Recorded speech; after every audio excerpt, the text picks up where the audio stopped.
अश्वत्थामा महाभारत के प्रमुख योद्धाओं में से एक थे, जिनका जन्म द्वापर युग में हुआ था।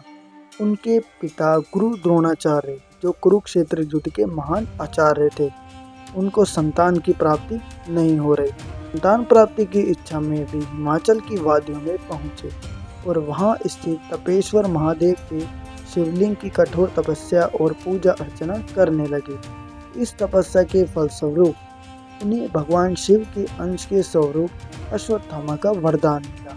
अश्वत्थामा के सिर पर एक दिव्य मणि थी, जो उन्हें किसी भी राक्षस, असुर, मानव, जानवर या देव के सामने अजय बनाती थी। यह मणि उनके जन्म से ही सिर पर स्थित थी।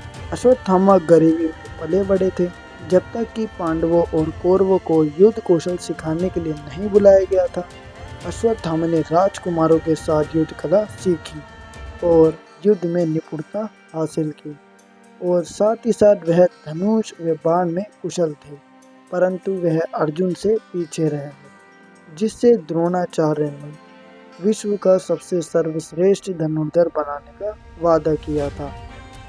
इस वादे के तहत अर्जुन को ब्रह्मास्त्र का ज्ञान दिया गया, जो इतनी शक्ति रखता था कि पूरे विश्व को नष्ट कर सकता था।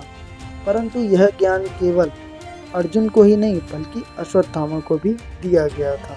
अपने पुत्र के प्रति अभिभूत प्रेम के कारण द्रोणाचार्य ने अश्वत्थामा को भी ब्रह्मास्त्र का ज्ञान दिया। हालांकि वे जानते थे कि अश्वत्थामा की प्रवृत्ति चेतावनी है। द्रोणाचार्य ने अश्वत्थामा को स्पष्ट चेतावनी भी दी, लेकिन अश्वत्थामा का अहंकार बढ़ता गया। अश्वत्थामा ने व्यर्थ में कृष्ण जी के सुदर्शन चक्र को प्राप्त करने की भी कोशिश की। अश्वत्थामा को महाभारत के महान धनुर्धारियों में गिना जाता है, परंतु उन्होंने एक गलती की कि उन्होंने कौरवों का साथ दिया। क्योंकि उनके पिता द्रोणाचार्य ने भी कौरवों का साथ दिया था, तो द्रोणाचार्य ने राज्य के प्रति निष्ठा के कारण कौरवों का समर्थन किया था। वे राज्य के खिलाफ युद्ध नहीं करना चाहते थे। अपने पिता के साथ और दुर्योधन के प्रति घनिष्ठ मित्रता के कारण अश्वत्थामा हस्तिनापुर के प्रति निष्ठावान थे और कुरुक्षेत्र युद्ध में कौरवों की ओर से लड़े। युद्ध के 10वें दिन भीष्म पितामह के बाणों की शैया पर लेट जाने के बाद द्रोणाचार्य को सेनापति बनाया गया। उन्होंने युधिष्ठिर को पकड़ने का वादा किया था, किंतु वे इसमें असफल रहे।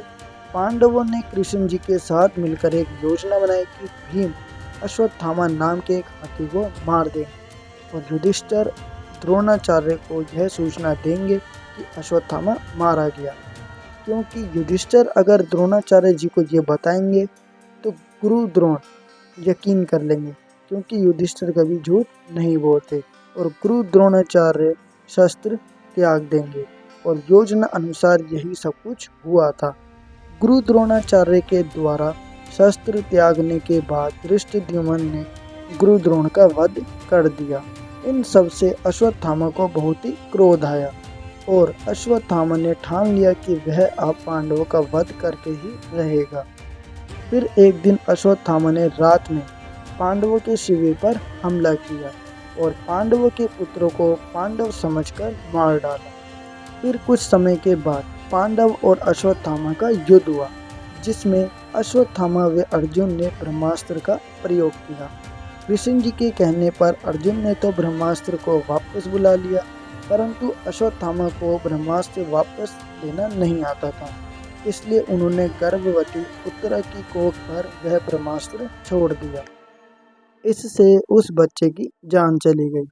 इन सब के कारण कृष्ण जी ने अश्वत्थामा को श्राप दिया कि तुम समय के अंत तक जिंदा रहोगे और तुम्हारा शरीर सड़ता चले जाएगा और तुम्हारे पास कोई भी नहीं आएगा।